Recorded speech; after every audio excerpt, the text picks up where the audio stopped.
we love ham radio. Moscow will never die.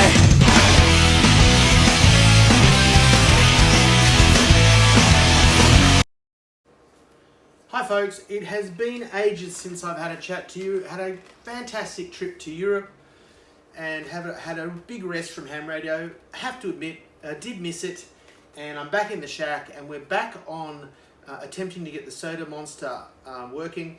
Spoiler alert, I have managed to, I had 3 prog rocks in. I was going to use one for receive high, one for receive low, and one for transmit. It seemed to look like it was going to work, but my wiring was an abomination, as it always is, and I was skirting on the edge of danger when it comes to soldering and unsoldering pins and whatnot, and I managed to scorch 2 of them. 2 of them have lost the 3.3 volts DC, so I would say I've probably scorched the 3-pin regulator on both of those. I have bought a 3.3 volt regulator, and I'm going to try and feed 3.3 volts into it externally just to see if I can get them going again. I will do that in another video. How's that for production values? Saggy baggy camera.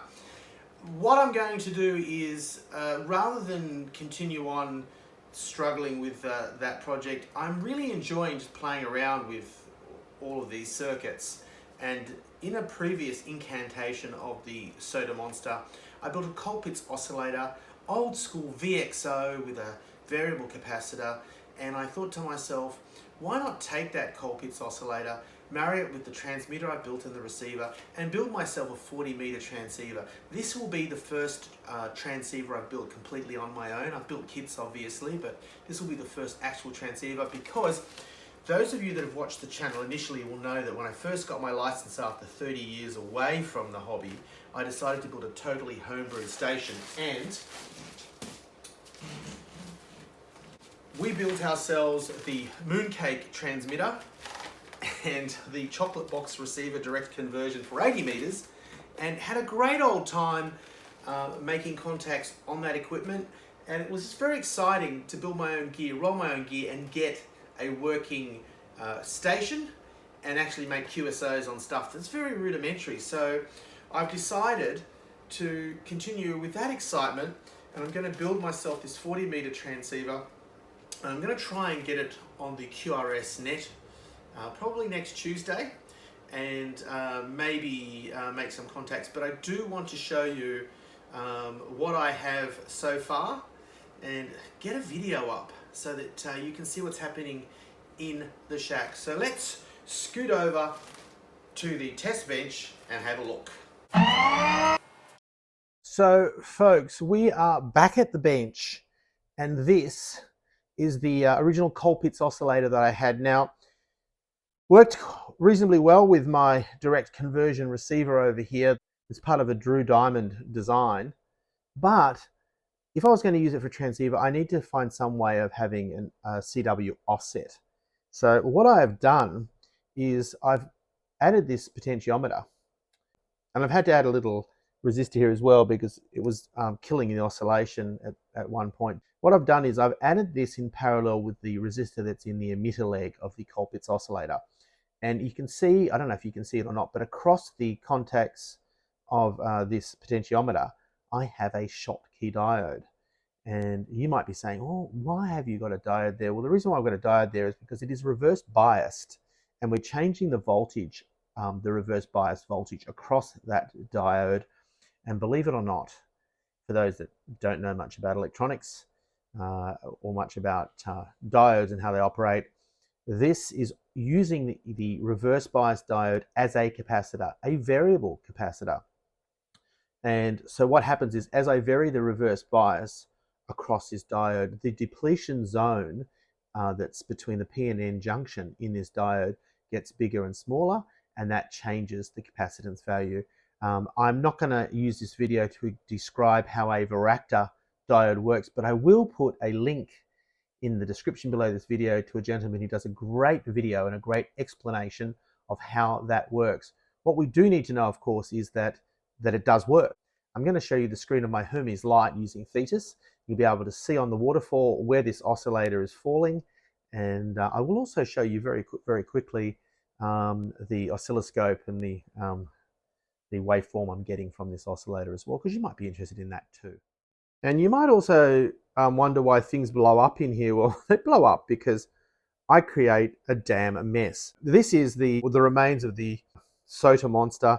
There are 3 prog rocks. It's a very durable circuit. I did manage to blow the first one up despite doing my best impersonation of a bird's nest on it. My luck ran out on this expedition, and we've blown up 2 of them. But that's okay, because I've had a lot of fun playing around with them. Now, this is our direct conversion receiver using the NE602 with the Drew Diamond design. This is Frankenstein's monster transmitter. So what I'm going to do is I'm going to take my Colpitts oscillator, and it's got a nice little air variable capacitor, and I'm going to use this circuit here. At the moment, this is switched in permanently, but what will happen is I will switch this in, or this will switch in when I hit transmit to provide the offset, and when I go to receive, the offset will be removed. So it'll be a form of RIT, and I will have a switch also that allows me to switch it in on receive to do a spot, so I can 0 beat any calls that I hear on the band. So let's fire it up and have a good look at how it all works. And like I said, that's my waveform on the scope. This is our Colpitts oscillator, and it was used originally in the first iteration of the SOTA monster.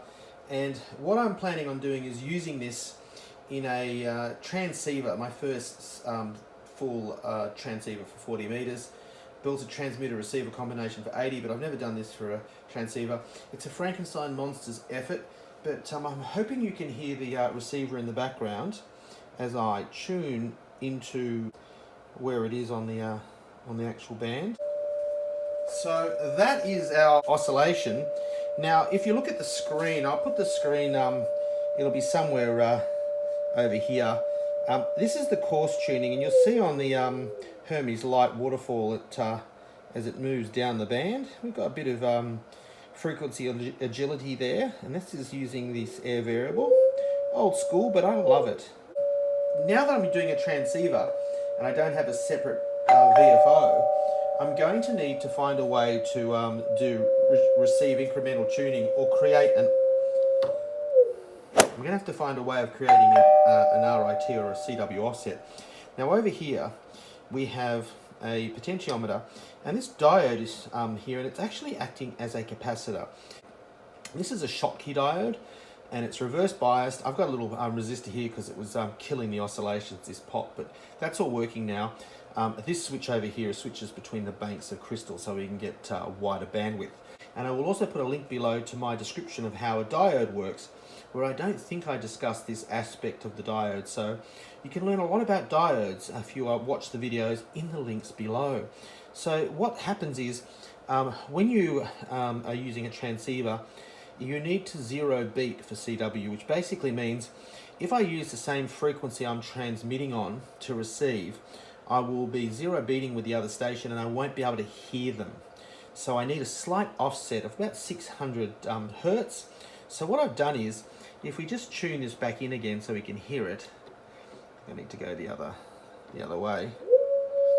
We can now tune this little potentiometer, and it's going to be our receive incremental tuning. So the plan is, when you hit transmit, this will come into play, and I will also have a little spot button so I can 0 beat on anybody calling CQ. That is the plan. Just swing the camera over.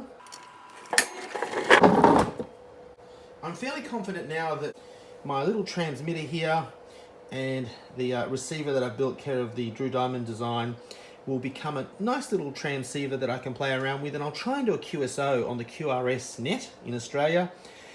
Here is my bank of 3 prog rocks that was working very nicely, but I've managed to smoke the 3-pin regulator in here, but I will have a crack at getting them going again. I don't think it's going to be too difficult.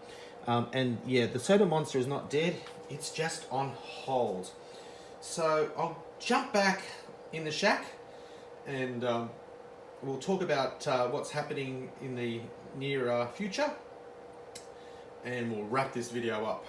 That is my Colpitts oscillator that I'm going to be using in a transceiver. Now, the whole idea of creating an offset, I know you can throw capacitance in there if it's a rock-bound rig, or even if it's a VXO rig. But the trouble, if you just throw a capacitor in there, the offset changes from the top to the bottom of the variation that you've got.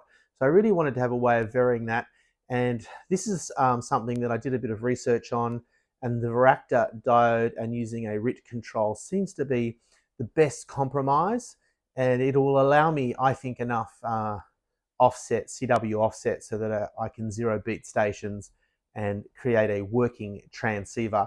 I'm really excited about this old school analog stuff. It seems to be a really fun thing to do. I have not given up on the soda rig, and in the upcoming video, the next one that I do, I will show you some of the SOTA stuff that I was working on, and a little bit about how I managed to blow up those prog rocks. But we'll get them going again. It's not a big deal.